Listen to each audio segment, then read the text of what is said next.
Hello everybody, how do you write a piece of music? Big question. On this channel, as you've seen, I've done this many times, and sometimes I'm improvising away, I'm just sort of playing some stuff, and people go, hang on, just back up. Exactly why did you do what you do? Well, that's what we're going to be talking about today. I'm going to break down what I do when I'm improvising into little tiny micro steps and trying to explain every decision I make. Because if I can do that with a really simple short phrase, then you can start to get into the mindset of what it takes to be able to do it fluently in real time. So if this is your kind of thing and you're new to the channel, feel free to subscribe and check us out at thinkspaceeducation.com, where you can find lots of thrilling courses about how to write music, learn music theory and things like that. But look, let's get stuck in. Here is my virtual keyboard. Let's start with a, okay, I'm just going to start with, okay, so why did I, right from the start, why did I start with this rising fourth from G to C? Got to start somewhere.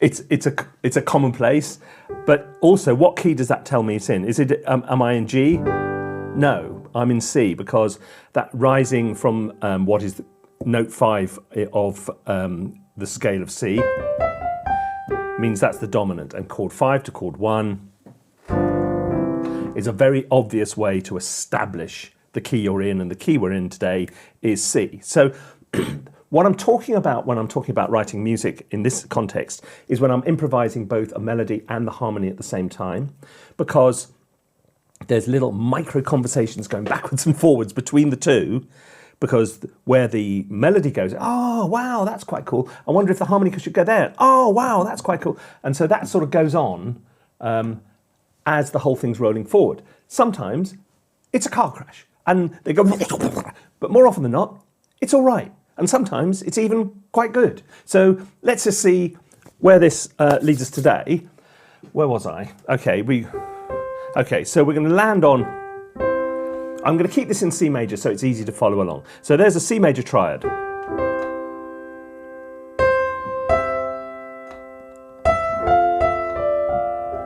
It's all right. Okay. Maybe, I didn't like going up to the third particularly. I don't know why. I like that better. It also, I've got some interesting choices when I got there. I don't want to stay on C. What can I go to? Right. If I'm going to G, I could go back to a chord of G, or I could go to an E minor, or I could go to an E flat. So what I'm thinking all the time when I'm improvising is when I go to a note, what triads, what chords contain that note, where I can go to, what colour will it give to the tune, how will the tune work with that note, etc. So if we're going, then I go to, say, instead of just staying with C, I go to E minor. I like that. That's got a kind of,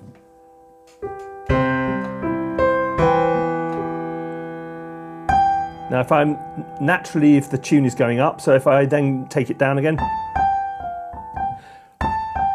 A, G, F is going to lend itself very much to chord 4, which is F. You don't have to have every tune note in the chord, obviously, or it would be really dull. But there are some which it's easy to add. So little passing notes through G, which is the second, would be, that's all right. So you see, even doing things like that, so I'm doing a sort of, what that is just adding a bit of movement and space to the arrangement, as such as it is. So you go C, then you go up a fifth, then you go up a tenth. So, and then you can do the same on the E minor chord.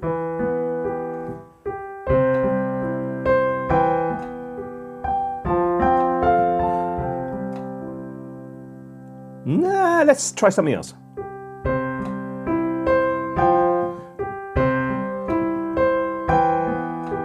Now what happens if I change the chord but keep that G there. That's nice. So what's gone on harmonically is it's a ninth. It just resolves down to the F, because that is it's just a little bit dissonant and it sort of wants to resolve down, but I'm good with that. So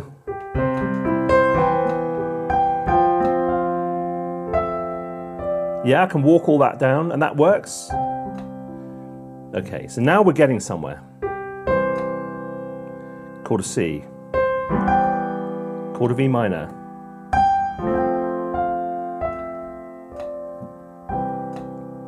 This is the other thing, because when you start playing a tune against chords, and if the note is not in the chord, then actually what you're doing is extending the chord. So that essentially that ninth resolving down to the octave,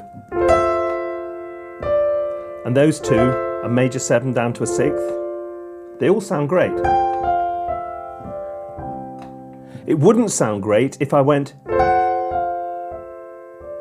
If you get, when you're starting to look at intervals of a half step or a semitone, it's quite hard to make those work. So those are the kind of notes you want to try and avoid.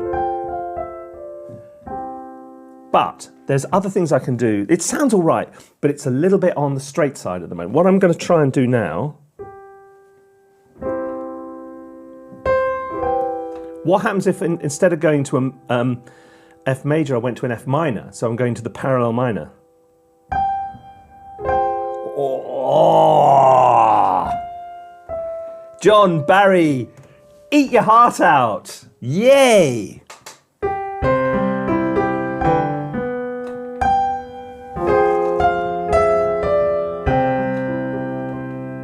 So look for alternatives, because that's not the only alternative we could have gone to. So we went, what that chord is a minor major 7th. So F minor, oh, it's actually a minor major 9th. Minor 9th. Minor 9th, it's a straight minor 9th. Okay.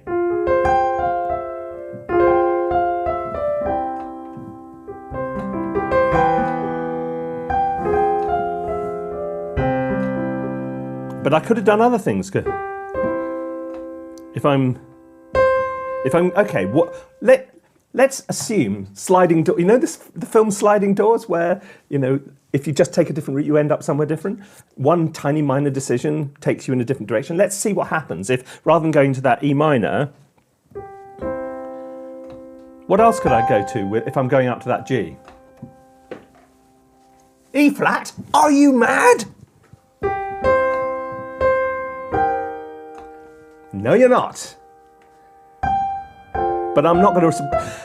But that chord movement, I'm not going to go with my little. Because the chord is suddenly, harmony is suddenly telling me to do something different with the tune.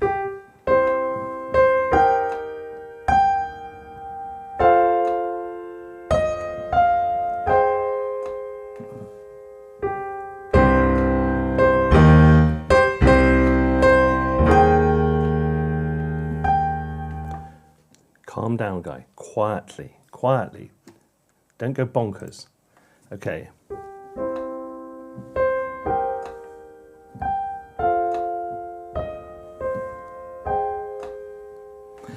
So if I go for a walk on the flat side, so if I'm going up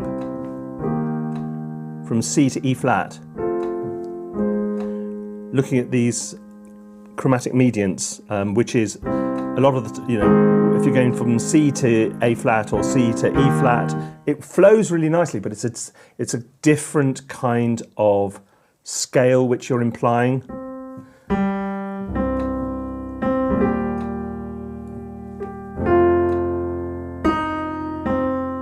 Oh, so I'm putting a dominant 7th chord in there. So there's an F with an E flat on the top. So that E flat,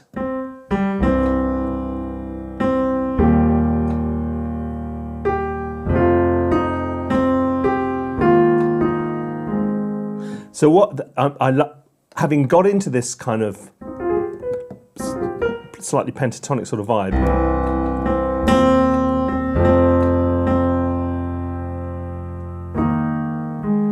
That chord progression works. C, E flat, F, A flat.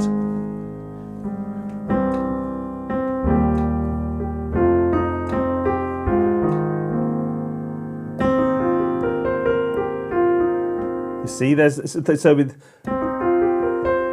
I've sort of moved into a completely different scale, different mode, and it influences both the harmony and the melody. So, sliding doors wise, this kind of, you can make one small decision which takes your tune in a completely different direction. So it either went a bit twee,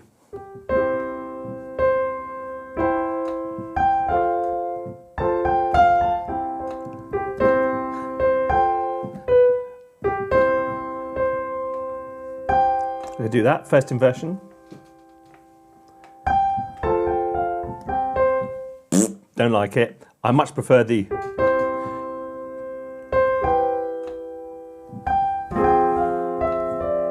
like that, but I also like the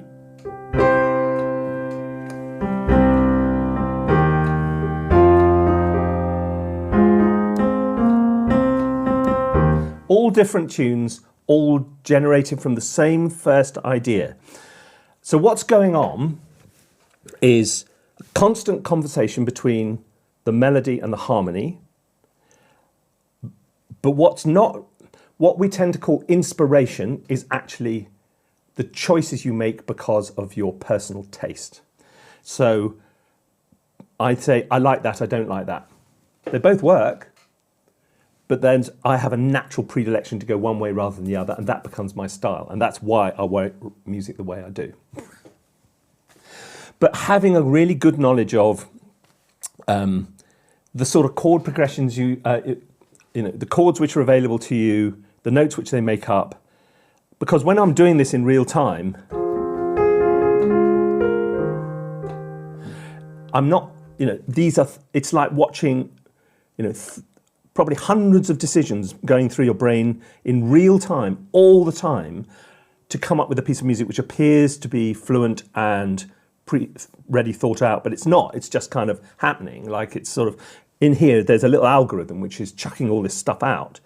And one of the really interesting things about helping people to learn to write music, I don't think you teach people to write music, I think you help them learn. And one of the interesting things about that is what many of us do intuitively, instinctively, actually, if you really slow it down to these kind of micro steps, which we've done today, there's a sort of logic to it. And you can, if there's a logic to it, if there's an algorithm, then that's something you can explain to somebody else, which is what I've tried to do today. I hope you found that useful. If you have, subscribe to the channel and check out our courses at thinkspaceeducation.com, where you might find something to your advantage. See you again very soon. Bye-bye.